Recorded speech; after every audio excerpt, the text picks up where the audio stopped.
प्रश्न 1 को देखें। निम्न द्विघात बहुपदों के शून्यक ज्ञात कीजिए और शून्यकों तथा गुणांकों के बीच के संबंध की सत्यता की जांच कीजिए। यहाँ पर ये सभी के सभी बहुपद हैं और यहाँ पर जो चर राशि है उसकी सबसे बड़ी घात 2 है, इसलिए हम इसको कहेंगे द्विघात बहुपद। अब हमें इसके शून्यक निकालने हैं। शून्यक यानी कि यहाँ पर x की फॉर्म में पोलिनोमियल दे रखा है, यानी कि बहुपद दे रखा है, तो हमें यहाँ से x के मान निकालने हैं। तो यहाँ पर जो चर राशि है उसकी सबसे बड़ी घात 2 है, तो यहाँ से x के 2 ही मान निकल कर आएंगे। यहाँ पर s के 2 मान निकल कर आएंगे, यहाँ पर x के 2 मान आएंगे, यहाँ पर u के 2 मान आएंगे और यहाँ पर t के 2 मान निकल कर आएंगे। तो चलिए निकालते हैं। कैसे निकाला जाता है?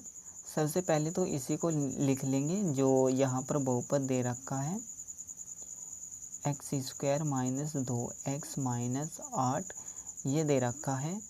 आप चाहो तो यहाँ से शून्यकों को ऐसे भी निकाल सकते हैं, लेकिन सबसे अच्छा तरीका ये रहेगा कि आप शुरू में ही बराबर में 0 को लगा लो। 0 को क्यों लगाया है यहाँ पर? क्योंकि हमें x का मान निकालना है और x अक्ष का समीकरण होता है y बराबर 0, इसलिए हमने y के स्थान पर 0 लिख दिया। क्योंकि जो द्विघात समीकरण होता है वो होता है y बराबर px, तो y के स्थान पर 0 को लिख दिया और ये हो गया px। अब हमें यहाँ पर क्या करना है, जो भी चर राशि है उसकी घात को घटते हुए क्रम में लिखना है, यानी कि सबसे पहले सबसे बड़ी घात को लिखना है, उसके बाद उससे छोटी घात को लिखना है, फिर उससे छोटी घात को लिखना है। तो यहाँ पर 2 घात है, यहाँ पर 1 है और यहाँ पर 0 हो जाएगी। x की घात 0, अगर किसी भी संख्या की घात 0 हो या चर राशि की घात 0 हो तो उसका मान हमेशा 1 होता है। तो 8 के गुणा 1 से करेंगे तो हमारे पास 8 ही आ जाएगा, यानी कि यहाँ पर घात 2 है, यहाँ पर 1 है और यहाँ पर 0 है। तो यहाँ पर जो समीकरण है वो घात के घटते हुए क्रम में लिखा हुआ है। अब हमें यहाँ पर क्या करना है, जो सबसे शुरू में लिखा हुआ है और जो सबसे लास्ट में लिखा हुआ है उन दोनों की आपस में गुणा कर देनी है। लेकिन यहाँ पर आपको ये ध्यान रखना है कि जो अंक लिखे हुए हैं यानी कि संख्याएं लिखी हुई है उनकी ही आपस में गुणा करनी है। आप चाहो तो इसकी पूरे की और इसकी गुणा कर सकते हैं, लेकिन सबसे अच्छा ये रहेगा कि आप संख्याओं की ही गुणा करें। तो 1 और 8 की गुणा कर देंगे तो यहाँ पर आ जाएगा 8। ये गलत हो जाएगा। यहाँ पर आपको जो भी संख्या लेनी है वो चिन्ह के साथ में लेनी है। तो यहाँ पर प्लस का 1 है और यहाँ पर माइनस का 8 है। तो 1 और माइनस 8 की गुणा करेंगे तो हमारे पास आ जाएगा माइनस का 8। 1 और माइनस 8 की गुणा करेंगे तो हमारे पास आ जाएगा माइनस का 8। ठीक है। अब हमें क्या करना है, जो ये बीच में लिखा हुआ है x का गुणांक, ठीक है, इसके ऐसे 2 पदों में तोड़ना है इस संख्या को हमें, जिनकी गुणा करने के बाद -8 आ जाए, यानी कि -2 लिखा हुआ है, इसको हमें 2 पदों में तोड़ना है, जिनकी गुणा करने के बाद वापस से -8 ही आ जाना चाहिए। तो कैसे आएगा? अगर हम यहाँ पर 2 और 4 को लें और उनके आपस में गुणा करें तो 8 आ जाएगा, 2 चौक 8, लेकिन यहाँ पर माइनस को भी हमें ध्यान में रखना है। तो ये हो जाएगा 2 - 4, ठीक है। जब हम 4 में से 2 को घटाएंगे तो 2 ही आ जाएगा, यहाँ पर माइनस के ज़्यादा है तो माइनस ही आ जाएगा। अब इन दोनों की गुणा करेंगे तो हमारे पास माइनस का 8 ही आ जाएगा, ठीक है। 2 और -4 की गुणा करेंगे तो ये आ जाएगा माइनस का 8। अब हमें इन दोनों को लेना है और -2 के स्थान पर रख देना है ब्रैकेट लगा करके, और यहाँ पर क्योंकि माइनस तो हमने यहाँ पर ले लिया तो यहाँ पर प्लस बचा। जो शुरू में और लास्ट में लिखा हुआ है उनको जुकातू रखना है, तो ये हो जाएगा x², यहाँ पर प्लस बचा। यहाँ पर -2 के स्थान पर हमें करना है 2 - 4 को, 2 - 4, x को इसके साथ में लगा देंगे, -8 बराबर 0, x² प्लस इनकी गुणा करेंगे आपस में अलग अलग, 2 की गुणा भी करनी है और 4 की गुणा भी करनी है, तो ये हो जाएगा 2x प्लस का -4 की और x की गुणा करेंगे तो -4x आ जाएगा, -8 जो कि तो रहेगा बराबर 0। अब हमें यहाँ पर क्या करना है, इन दोनों में से कॉमन संख्या को बाहर निकालना है और यहाँ से भी कॉमन संख्या को बाहर निकालना है। तो x यहाँ पर भी है और x यहाँ पर भी है, तो x आ जाएगा बाहर, यहाँ से बचेगा x। जब हम इन दोनों की गुणा करेंगे तो हमारे पास x² ही आ जाएगा, क्योंकि यहाँ पर ब्रैकेट लगा दिया मैंने, तो इन दोनों के बीच में गुणा ही है। ठीक है, प्लस का निशान लगा देंगे। यहाँ से क्या बचा, 2। जब हम 2 की और x की गुणा करेंगे तो हमारे पास 2x ही आ जाएगा। यहाँ पर देखिए माइनस दोनों के पास में है तो माइनस कॉमन हो जाएगा, 4 दोनों के पास में है तो 4 भी कॉमन हो जाएगा। तो यहाँ से क्या बचा, x, यहाँ पर प्लस बचा क्योंकि माइनस हमने बाहर ले लिया, प्लस यहाँ पर क्या बचेगा, 4 तो बाहर आ गया तो यहाँ पर बचा 2। 4 की गुणा 2 से करेंगे तो 8 आ जाएगा, माइनस की गुणा और प्लस की गुणा आपस में करेंगे तो माइनस आ जाएगा, बराबर में 0। अब देखिए यहाँ से यहाँ तक एक संख्या है, यहाँ से यहाँ तक एक संख्या है, इन दोनों में क्या चीज़ कॉमन है, यानी कि एक जैसी संख्या क्या है, x+2 दोनों में है, तो ये हो जाएगा कॉमन। इसको हम बाहर कर लेंगे x+2 और ब्रैकेट में लिखेंगे जो बच गया है, यहाँ पर x बचा हुआ है, यहाँ पर -4 बचा हुआ है, बराबर में है 0। अब हमें यहाँ पर क्या करना है, ये आ गए हमारे गुणनखंड, द्विघात समीकरण के गुणनखंड। ठीक है, क्योंकि हमने बराबर का निशान लगा दिया इसलिए ये बन गई द्विघात समीकरण, और यहाँ पर बराबर का चिन्ह नहीं है तो ये है द्विघात बहुपद।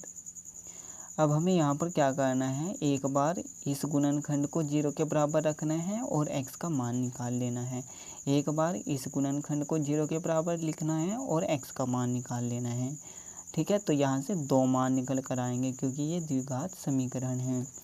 तो x+2 बराबर 0 हो जाएगा और दूसरा हो जाएगा x-4 बराबर 0।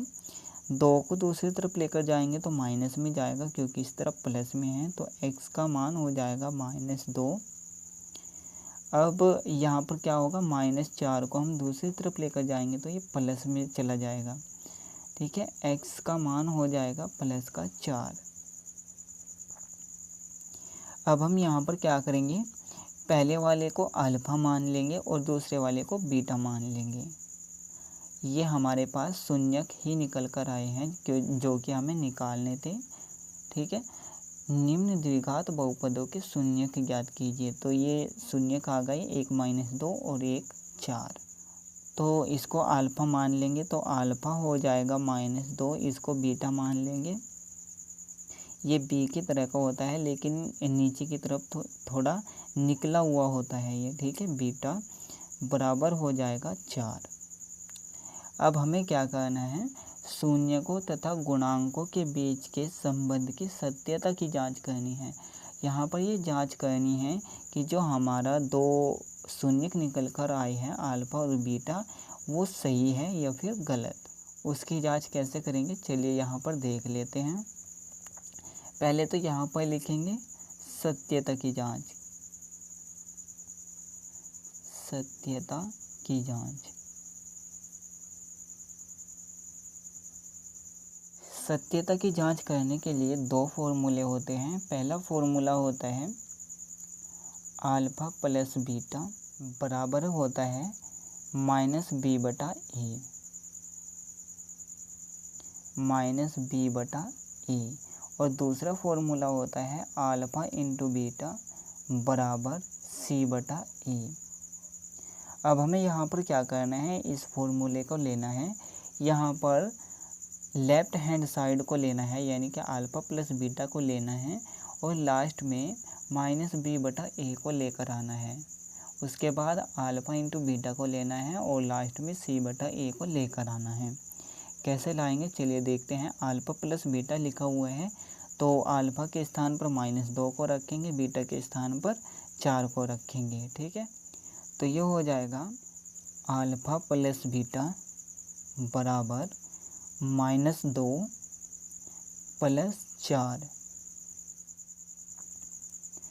माइनस प्लस माइनस होता है तो हम बड़ी संख्या में से छोटी संख्या को घटाएंगे। 4 में से 2 को घटाएंगे तो 2 आएगा, और यहाँ पर प्लस के ज़्यादा है तो प्लस का ही चिन्ह आएगा।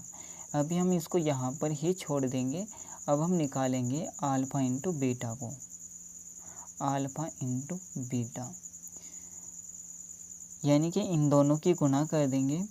-2 गुणा हो जाएगा 4, माइनस प्लस माइनस ही होता है गुणा के अंदर, तो माइनस का चिन्ह आ जाएगा।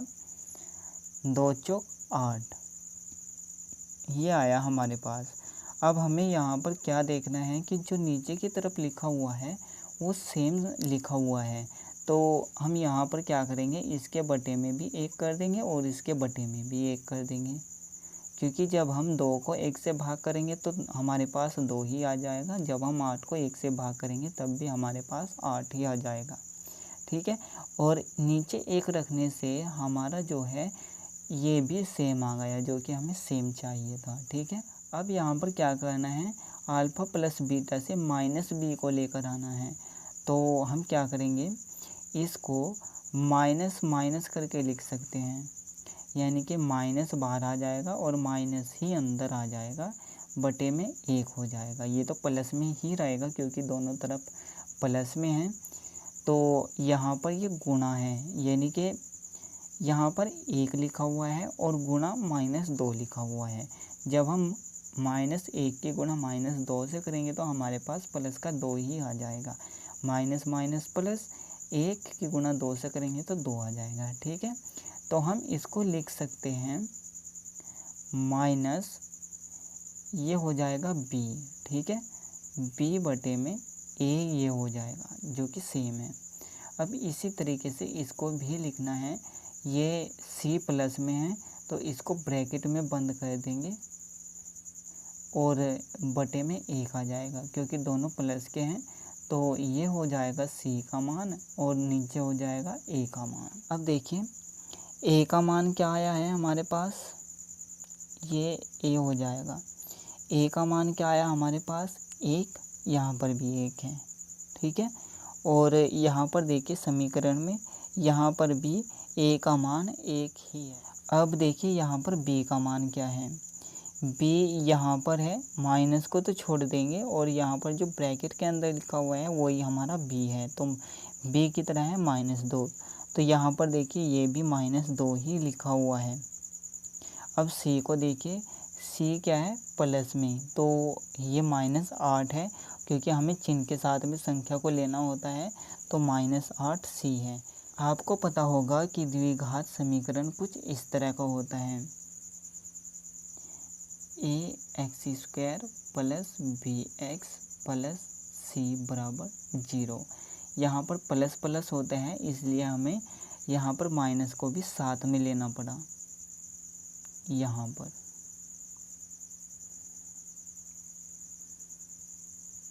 ठीक है, जब हमने देखा कि अल्फ़ा प्लस बीटा जो है -b/a के बराबर आ रहा है और अल्फ़ा इंटू बीटा जो है c/a के बराबर आ रहा है, तो यहाँ से a, b और c के जो मान मिले हमें, वो जो समीकरण दे रखा है, यानी कि जो बहुपद दे रखा है उसी के अनुसार मिले। तो यहाँ पर सत्यता की जांच हो चुकी है, यानी कि जो हमारे अल्फ़ा और बीटा के मान आए हैं, जो हमने x के 2 मान निकाले हैं वो सही निकाले हैं।